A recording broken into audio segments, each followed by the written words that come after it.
Falsificar carteira de vacinação para muita gente não é crime, ou pelo menos é considerado um crime menor. É o que ficou bem claro, gente, nos últimos dias pela reação dos bolsonaristas indignados com a operação na casa do ex-presidente Jair Bolsonaro.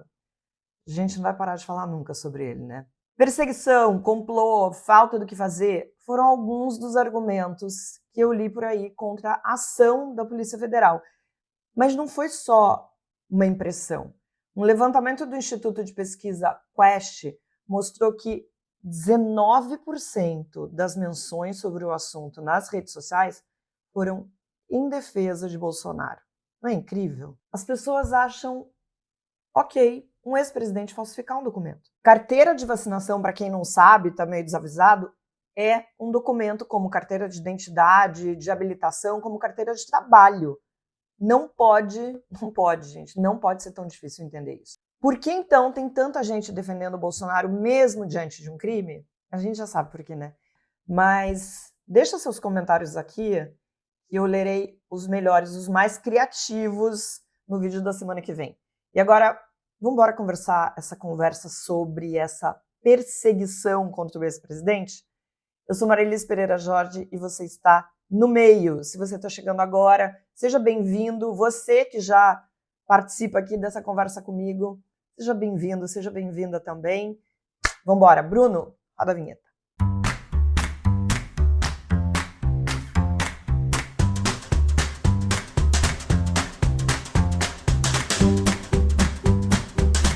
Fraude na carteira de vacinação é crime.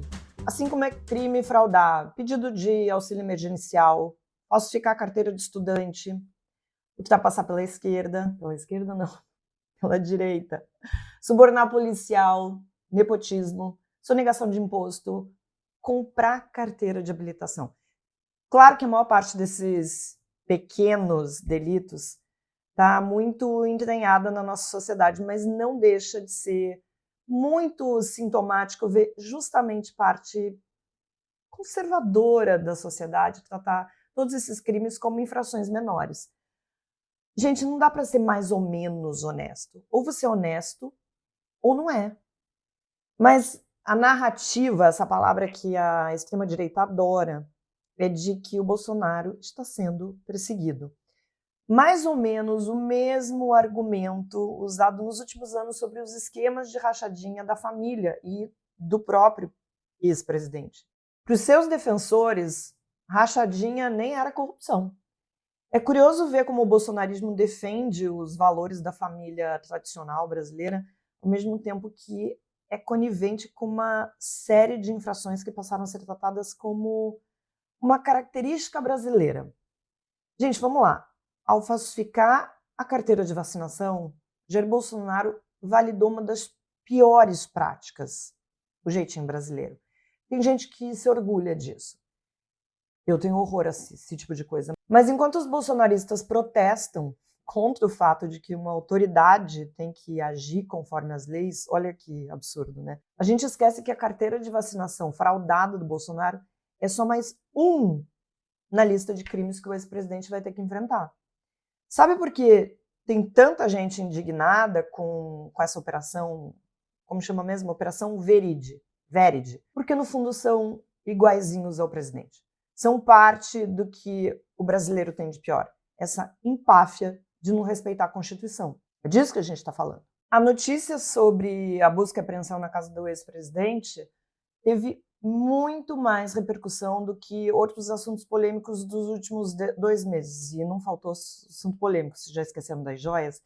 Mas eu duvido que tenha sido exatamente uma surpresa que isso tenha acontecido diante de todas as acusações que o Bolsonaro enfrenta. Nenhum motivo me causou surpresa, gente. Falsificação da carteira de vacinação. Sério, alguém ficou surpreso de que um sujeito como Jair Messias Bolsonaro tenha sujado as mãos com isso? Mas vamos lá. O assunto causou um rebuliço nas redes sociais, com 19% das menções a essa operação em defesa do ex-presidente. 19%. Não porque as pessoas achem que a Polícia Federal mente sobre o ex-presidente. Os 19% acham que é perseguição da polícia, do judiciário, do Xandão, que há coisas mais importantes, que é um complô armado pelo governo Lula. Tem um pouco de tudo. Da noite para o dia, os bolsonaristas passaram a se preocupar com a fome, com o desemprego, com a violência. E, claro, todos nós temos que nos preocupar. Mas achar que uma coisa invalida a outra é só mais um sintoma dessa doença que está fazendo mais vítimas do que a pandemia, que é essa adoração por um político. Mas isso tudo bem, tem dos dois lados e a gente sabe. Coincidentemente ou não, é mais ou menos essa porção da população que apoia Bolsonaro e acredita em qualquer teoria terraplanista que a extrema-direita joga ali nos seus canais de comunicação. A gente sabe que isso acontece. Jair Bolsonaro é um político mequetrefe, que cometeu todo tipo de crime durante os anos em que foi deputado e durante o seu mandato como presidente. Mas que começou a cair por um crime que é considerado um crime menor pelos bolsonaristas, um crime mequetrefe. Sabe qual é o problema?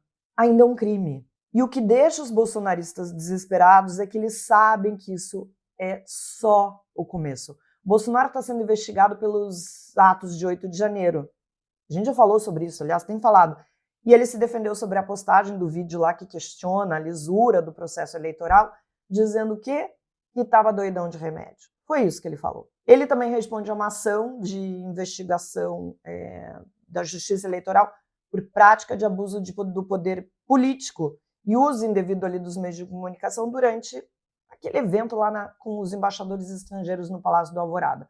Isso aconteceu em julho do ano passado. Ele está sendo investigado por crimes de genocídio, de delitos ambientais, lá naquele episódio horrendo que envolve as comunidades dos povos originários. Os Yanomami, lembra? Tem muito mais. Associação falsa entre a vacina contra a Covid-19 e o risco de contrair vírus da AIDS. Tentativa de interferência na PF, coincidência ou não, parece que Carluxo vai se ferrar. Tem que se defender de vínculo com a organização para difusão de fake news sobre o processo eleitoral, o que inclui milícias digitais e os atos antidemocráticos. E ele ainda pode vir a responder sobre a gestão caótica durante a pandemia.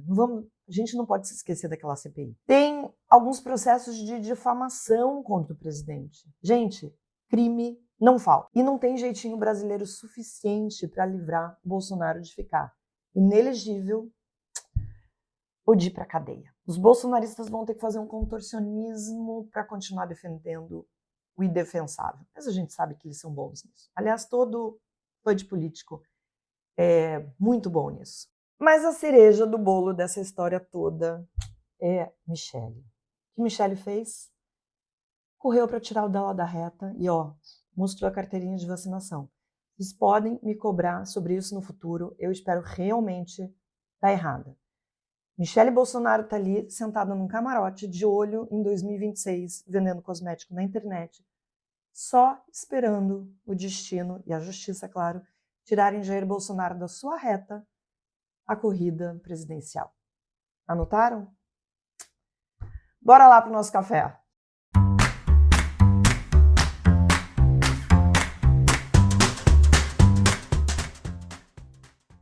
E vamos embora para o nosso café. E hoje eu trouxe, uma xícara, caneca, nunca sei o nome disso, gente.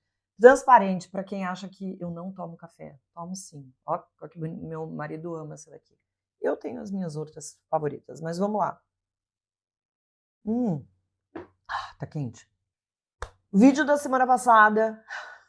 Eu sofrendo com a quentura do café. O vídeo da semana passada foi sobre aquela história do casamento entre o prefeito de 65 anos e a adolescente de 16 anos, mas enfim, se você não viu, veja, porque eu falo sobre, na verdade, um problema que a gente tem na sociedade, que é o casamento infantil. Você vai falar, mas uma menina de 16 anos não é criança. Não é, mas é uma adolescente. E é sobre isso o vídeo, e eu recebi tantos comentários, e uns que eu fiquei muito chocada, mas que são comentários que ilustram exatamente o que eu falei no vídeo da semana passada. Então vamos lá. Lúcia Maria, casei com 16 anos, ninguém deu notícias, ela querendo dizer que não foi noticiado, porque é isso acontece de uma forma disseminada, mas as pessoas não falam sobre isso. Mas ela fala, casei com 16 anos, ninguém deu notícias, sofri muito. E a realidade de vida é outra que se mostra na internet. A Cláudia Santiago também fala dessa. Eu fui mãe adolescente, agradeço a Deus todos os dias o filho maravilhoso que tive, mas na época não sabia o que estava fazendo. Só sabia que queria ter meu bebê, porque do resto foi só decepção. Porque com 16 anos a gente não está preparado para a vida. Quando a gente é adolescente, a gente ainda está se descobrindo como pessoa, como cidadão, nossos direitos, nossos deveres, nossos direitos principalmente. É muito difícil você assumir tantas responsabilidades, porque casar e ter filho é assumir muita responsabilidade para essa idade. Olha isso aqui, o Emanuel Dans. Para mim, quando retornei à escola pública após 10 anos na capital do país e numa zona periférica, foi um choque perguntar sobre as ausências, sobre a ausência de uma aluna e receber ela casou e o marido a proibiu de estudar. Essa foi a resposta que ele recebeu. E ele fala que isso foi em 2010. É isso, né? Porque são histórias que parecem do século passado, da metade do século passado. Mas a gente está falando do século XXI, histórias que se repetem. Isso daqui, que é o Dutch... Vou ter que botar o óculos, a pessoa que não consegue ler. Duchess of Orange. Duchess of Orange. Eu tenho uma dúvida. Isso não é considerado pedofilia? Porque se chegaram ao casamento, pressupõe-se que eles namoravam. E para isso houve investida de algum dos lados. Por que isso não é falado? É uma pergunta super válida e uma dúvida que muita gente teve na semana passada. Pedofilia seria considerado com menos de 14 anos, que é quando qualquer tipo de relação sexual consentida ou não, ou seja, ela pode até ter sido consentida, mas menor de 14 anos é considerado estupro de vulnerável. Então, acima de 14 anos não pode ser considerado pedofilia. Eu não sei, de fato, com quantos anos essa adolescente começou a se relacionar com esse senhor de 65 anos, mas acho que os argumentos que eu trago no vídeo da semana passada respondem isso. Mas não é pedofilia. E depois dos 16 anos, ela entre 16 e 18 anos, ela precisa de autorização para casar. Isso foi, ou emancipação. Isso foi dado, enfim, pela família.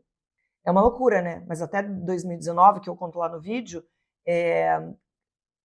as crianças, adolescentes podiam casar em qualquer idade, desde que autorizados pelos pais. Agora isso é possível a partir dos 16 anos, mas ainda é muito cedo, gente, é muito cedo. Assistam o vídeo da semana passada. A Maristela Lamberti chama atenção para uma coisa aqui. A Marilis tem razão, a imprensa não levantou essa situação do casamento infantil no Brasil. Foi isso que me motivou, porque a semana passada tudo que eu lia era muito em relação, ficava muito num tom de fofoca. O idoso que casou com a adolescente não é sobre este caso, é sobre um problema muito maior na sociedade como um todo. Olha que loucura isso.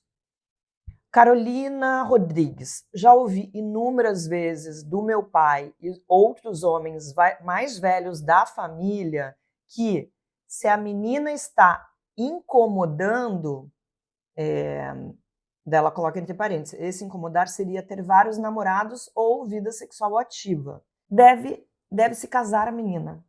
Engraçado que os meninos nunca incomodam. É verdade, né? Porque o menino, quando começa a incomodar, quando começa a ter vida sexual ativa, ele, na verdade, é estimulado pela família, por todos os homens, pelas mães também. A menina não. A menina que começa a ter vida sexual ativa, começa a arrumar namorado, ela começa a incomodar. E para controlar, isso é uma coisa que eu falo no vídeo da semana passada, e para controlar a vida sexual das meninas, como é que se resolve isso? Casa a menina, para que ela fique controlada. Mas você também acaba com a vida da menina, né? E Sani Ferrarese fez um dos comentários que mais me cortou o coração. Como médica ginecologista, já vi mais de uma vez a necessidade se impor aos desejos adolescentes. Certa vez atendi uma menina de 14 anos que queria saber o porquê de não estar engravidando. Ao perguntar mais sobre a situação, me falou que morava junto com um homem mais velho. Sua mãe... Ai, gente, é muito triste isso. Sua mãe, usuária de drogas, estava desaparecida, os avós tinham dificuldade para mantê-la. Logo conheceu este homem, que dava uns presentes. Resultado, ela foi morar com ele e agora queria engravidar. E a Sani continua aqui. Eu, recém-saída da residência, tentando entender o quanto esta menina tinha de falta de perspectivas para buscar uma gravidez naquele momento. Não foi a única história que conheci de menina-mulher grávida na adolescência. Infelizmente, ainda verei se repetindo por muitas vezes, perpetuando esse ciclo de pobreza e vulnerabilidade da mulher. É muito triste. E eu li dezenas e dezenas e dezenas de comentários como esse, de histórias muito tristes, mas que é isso, que mostram exatamente, que são o raio-x desse problema que eu falei no vídeo da semana passada. Gente, eu fico por aqui, volto na semana que vem. Vai todo mundo acompanhar a coroação do Rei Charles. Christian Lynch fala Charles. Eu não sei se eu vou, mas eu gostaria. Eu gosto de acompanhar essa papagaiada toda, essa coisa da realeza, ainda que seja meio bizarro, né? Coisa da realeza no século XXI, né? Falando das coisas que são esquisitas, né? Ainda durante esse século. Mas se tiver algum babado, alguma coisa, quem sabe na semana que vem eu trago para falar para vocês. Um beijo e até!